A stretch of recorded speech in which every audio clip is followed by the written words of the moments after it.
आरिफवाला गल्ला मंडी में इंतखाबी दंगल में सिर्फ एक दिन बाकी है। चौधरी अजमल गुज्जर और राना एहसन अमीन के पैनल ने पावर शो करके मंडी की फजाओं को गरमा दिया।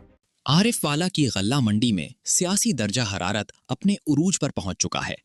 इलेक्शन में महज एक दिन बाकी रह गया, जिसके बायस जोड़ तोड़ और मुहिम का सिलसिला तेज हो गया है।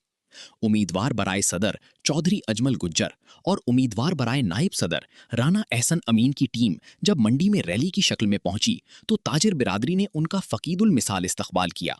जगह जगह फूलों की पत्तियां निछावर की गईं और रिवायती कल्ले पहनाकर अपनी भरपूर हिमायत का यकीन दिलाया गया। रैली के दौरान ढोल की थाप पर नौजवानों के भंगड़ों ने मेले का सा समा पैदा कर दिया। वोटरों और हामियों के जोशो खरोश से ऐसा मालूम होता है कि ताजिर बिरादरी ने अपना फैसला सुना दिया है।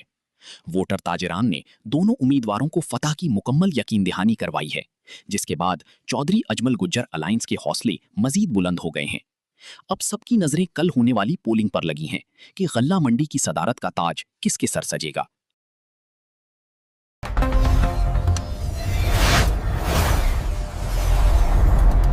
सोहनी धरती की आवाज।